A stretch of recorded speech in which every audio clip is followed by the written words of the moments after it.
Cool.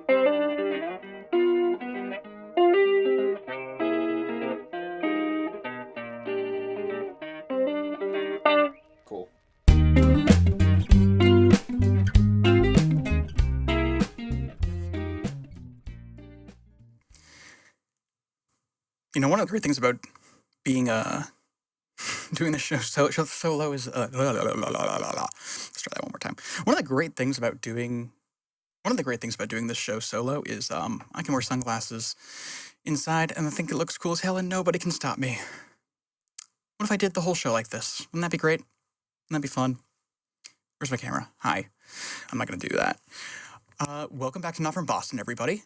I'm Bennett Weinschenk. I realize I don't really ever introduce the show. So we're going to start doing that this year. A Red Sox podcast from someone who has absolutely zero right to be a Red Sox fan. Not a lot of MLB news today because the last couple of weeks, spring training has been overshadowed by the World Baseball Classic, which is freaking awesome. And not enough people take it seriously. Like, I think every time I mention it to my mom, she's just like, scoff. She's like, yeah, whatever that is. It's like, I don't know. All of the great MLB players pretty much are playing in this tournament. And it's pretty cool to just like, I didn't know Italy could be good at baseball. I mean, I should have known that, but I don't know. It's so cool, man, to see like the world come together even more than like baseball normally does, and just like see everybody be so excited to be there and to represent their country, and just like people walking by, just like the absolute like swagger of like all these different teams from all over the world that they have, and just the joy they have playing baseball. It's really unmatched. It's exactly the kind of community building stuff that you're excited to see, that I'm excited to see. So it's been really fun. It's unfortunate that the United States team, the Team USA, has about as much sauce as an untoasted piece of bread. It's not great. It's also what happens when you make Aaron Judge your captain. As far as the Red Sox go, actually, this WBC has been really great for them in particular because we got a lot of Red Sox in the WBC, and a lot of them are kicking ass. So we got Brian Bayo pitching for the Dominican Republic yesterday, or 2 days ago, pitched against Israel. 5 innings, 1 hit, 1 run, 7 Ks. Israel lost that game 10-1. Then Garrett Whitlock pitching for the U.S. He came in, closed out a game, got a save, 1 inning, 1 hit, 2 Ks. Loved seeing people on Twitter being like, "Hey, who's that?" And it's like, welcome to the party, guys. Garrett Whitlock fucking rocks. Greg Weissert closed out for Italy yesterday against the United States. United States lost to Italy. That's crazy. It was like 8-6, the final score. Kind of an upset, but Italy was pretty good. I mean, I guess that, like in hindsight, that shouldn't be shocking. There are a lot of Italian Americans who play baseball here in the States, and so yeah, I guess that shouldn't be shocking. I got a question though, because I know the Italian team celebrates a home run by giving the guy who hit it an espresso, like a shot of espresso out of an espresso machine that's in the dugout. What happens when that man needs to poop? Like, I've never had a shot of espresso that didn't go through me. And baseball's not a sport that's conducive to that, even though most people would argue there's a lot of sitting. If he's out in the field, what do you do? But yeah, Weissert struck out Aaron Judge. Weissert struck out the side, actually, to win that game for Italy yesterday. Recording this on Wednesday. Last out was Aaron Judge, so that was pretty awesome. His slider's looking fantastic. I know that was a pitch that really, like, he kind of lost it in the middle of 2025, kind of when he was gassed, and that ball just kind of hung up there. But this time it was breaking really well. It was nice to see. Giovanni Moran for Puerto Rico, pitching well. Eduardo Rivera in Double-A for the Boston Red Sox, so a Red Sox prospect, pitching really well, going 4 1/3 in 1 start, 5 Ks. So that's like really promising. Another gigantic left-handed pitcher who throws hard. Like we have cornered the market on that, I guess, or Craig Breslow has. Sung Chae Cheng, I hope I'm pronouncing that right, and I apologize if I'm not. Playing with Taipei. He's someone who might end up in Worcester for us, like end up in AAA, but also could be like a fringy bench player. He'll probably do like a lot of traveling back and forth between Worcester and Boston. But he so far in this series, he has been tournament. He's been 3 for 9 with 4 runs, 2 RBIs, 4 stolen bases, 5 walks. That's really good. Out of 14 plate appearances, 5 walks is great. So he's, got a great slash, 571 on base percentage. That's excellent. Nate Eaton playing for Great Britain. He's also on the team as kind of a utility guy. Took Tariq Skubal-Yard on the first pitch in the Great Britain Team USA game the other day. He's 6 for 19 with 2 doubles, a home run, only 1 run batted in, which is interesting, but he's getting on base a lot, which is really, really good to see because that's just more depth for us. I'm going to save him for last.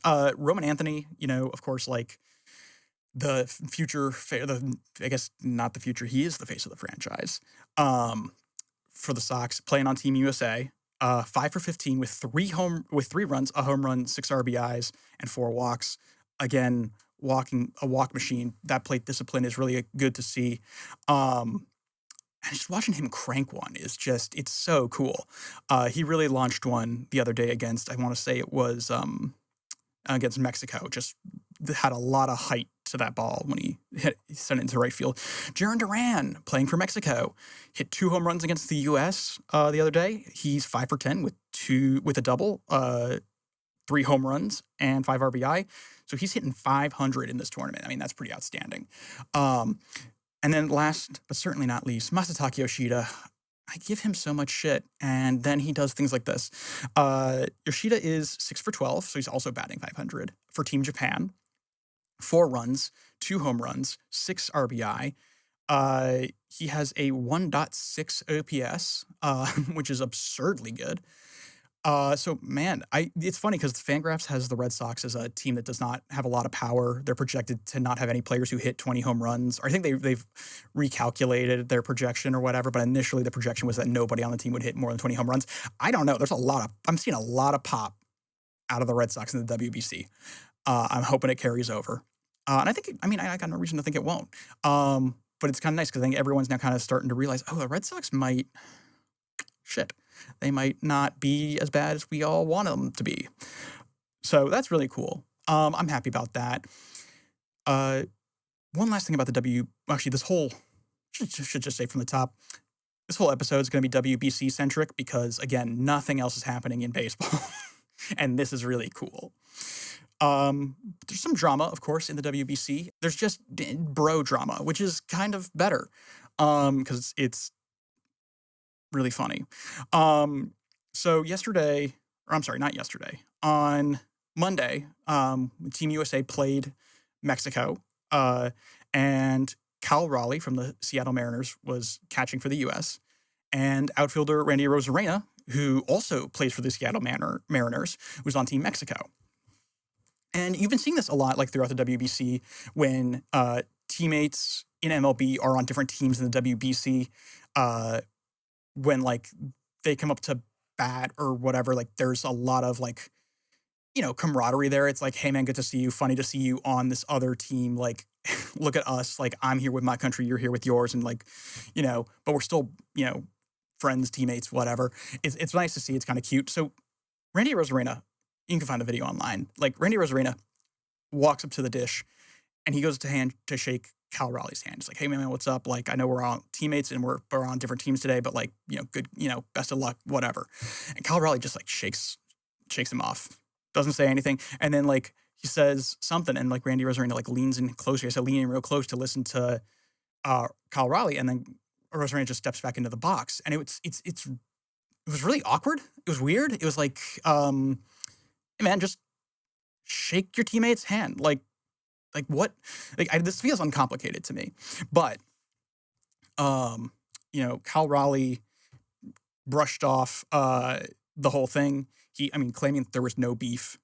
But before we get to that, Randy Arozarena was asked about it afterwards, and this is translated by a Twitter account called Masterflip, which translation by Twitter doesn't sound reliable, but he has translated other interviews really well in the past. So I'm, up until he's wrong, he's right. He basically, when Randy Rosarena was asked, this is what he said: "That fake ass, good to see you, he hit me with, he can shove it right up his ass." So that's what I mean. You can only assume that that's what Raleigh said to him at that at bat was, "Good to see you." And Rosarena said, "Take that fake ass, good to see you, and shove it right up your ass." Cal Raleigh, didn't really respond directly, but he said, "I love Randy. I do. I hate that this is a thing. There's no beef. When we get back to Seattle, he's my brother. We're family. I already reached out to him, so it's just a competitive environment. And I know he would want the same for me when we're on the team and playoff baseball. I have just a responsibility for my teammates right here, right now, my country, and my emotions are running high." I'm sorry, what the fuck are you talking about, Kyle? Like, are you fucking kidding me? This man is your teammate. Like, regardless, he's your teammate, he's your friend. Like, just, it's a fucking handshake or a high five, whatever. Fucking dap him up. Like, it's not, they're not gonna strip you of the stars and stripes, man. They're not gonna kick you off the team for showing a little bit of respect and camaraderie to your teammates, even if they're not currently on your team. Like, fucking grow up. Like, what is this? I have no time for this bullshit of like, it's a competitive environment. Like, yeah, it is, but like, it's competitive for him too, and he's still like, "Hey man, good to see you." It's polite. Be polite.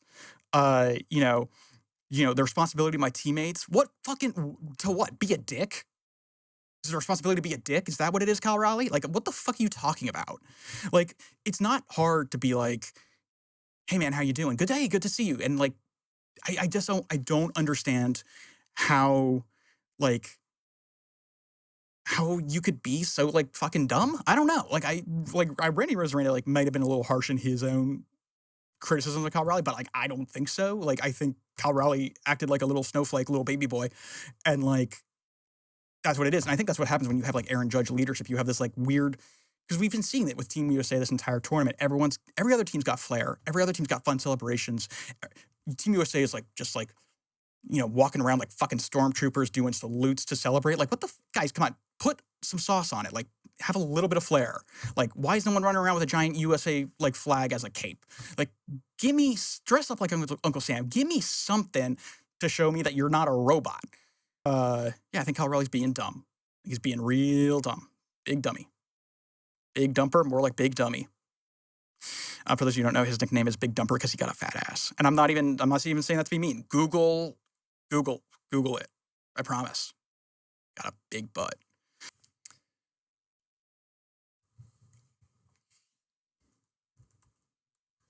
I'm just looking to see if there's anything else I want to weigh in on.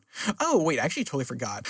Mark DeRosa, in an interview on MLB Network before the Italy game, said that the U.S. had already clinched its spot to the quarterfinals.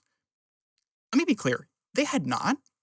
In fact, depending on how today's game between Mexico and Italy goes, the United States might get bounced out of the WBC before quarterfinals. But Mark DeRosa kind of was like, "Yeah, we're in the quarterfinals." No, no, you're not. He said he misspoke, and everyone's been kind of having a field day with it because there's honestly nothing like more quintessentially American than assuming that you will, in fact, win or do whatever you want. It's like, yeah, it's a given. We're America. Of course we created baseball. Of course we're going to the, it'd be low-key funny as hell. It'd be funny as hell. Oh my God, if Team USA got bounced out of the WBC of its own fucking tournament, comedy writers can't write shit that funny. I mean, it would be so embarrassing. And it wouldn't help with the Aaron Judge stuff because, like, Aaron Judge famously, and I keep coming back to Aaron Judge, famously a choker, but not the fun kind. Can't ever get his team get his team to the mountaintop, to the championship. And it looks like he's bringing that baggage with him to the WBC. So I look forward to him not being on the roster in 3 years because I would like to see Team USA win one, personally. Oh, yeah, Tariq Skubal, man. Hey. I had to write a column for class this week about whether or not Tariq Skubal made the right choice. I mean, it was hard to do because I couldn't use any expletives.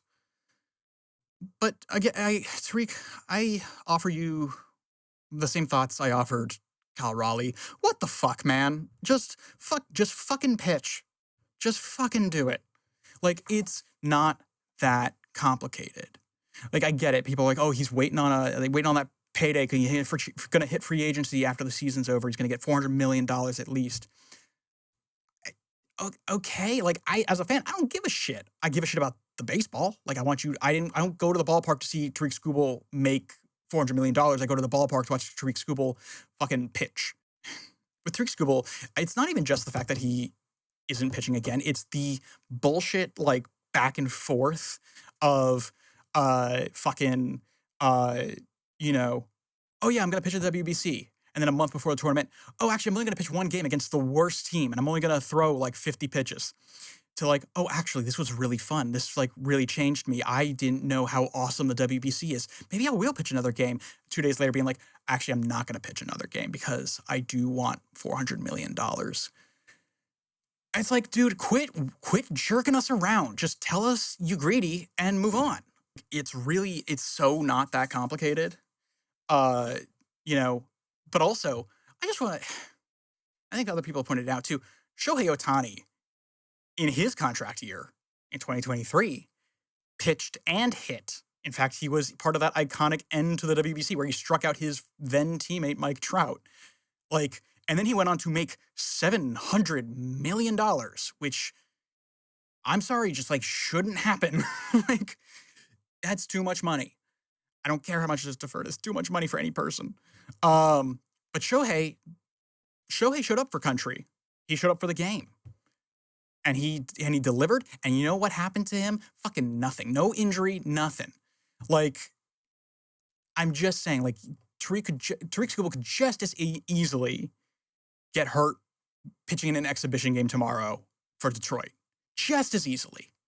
And then, but we're not going to hear anybody say like, well, then why do we have exhibition games if they're just going to get hurt? Like, because we know how stupid that is. We know how stupid that sounds. I don't understand. Like, if we're going to take the WBC seriously, like, if the contracts, I just don't get it. Like, I just say you care about the money, that you don't care about the game. Don't fucking belittle us by pretending to care about both. Or to care about the game. Like, I will not have it. I will not have it, Tariq. So, like, Tariq Skubal is like the guy who's like, yeah, man, I'll take you to the airport. And then the day of your flight, he'll be like, hey, man, actually, I'm really busy. And then that's the kind like, it's just like, I'm sorry, this tells you, I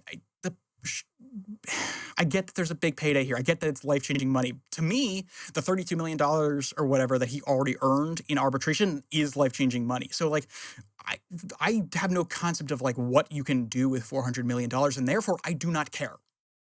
Like, I do not care that much money is on the line because I will never, none of us, no one listening to this, I'm on USC's campus. Nobody on campus is ever, I don't think, is ever going to fathom what $400 million looks like or feels like.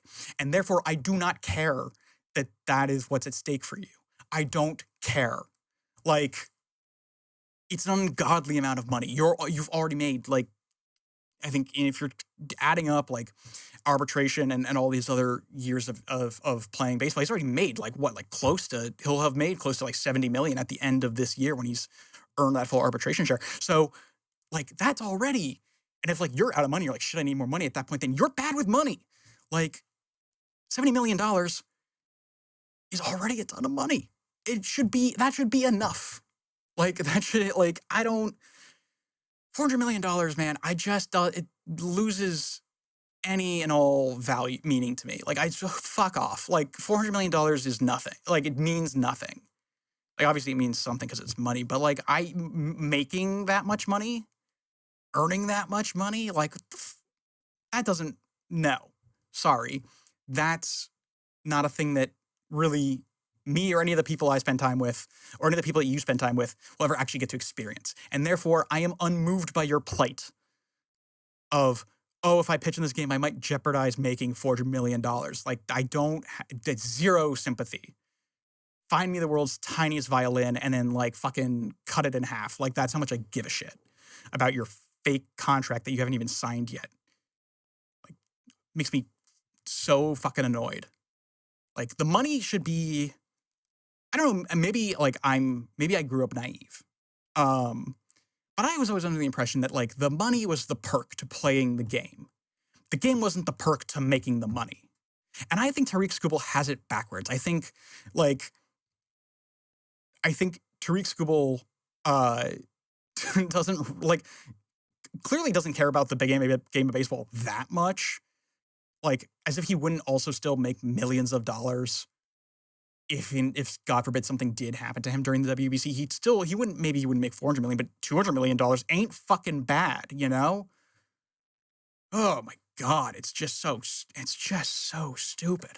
So yeah, I think Tariq Skubal was wrong. I think it's offensive to me to pretend to care about the tournament, pretend that you've had your eyes open about how great this tournament is, and then still not stay in it, and still leave, and still prioritize a contract that you do not have over anything else. I think it's shitty. And I think he's shitty for it.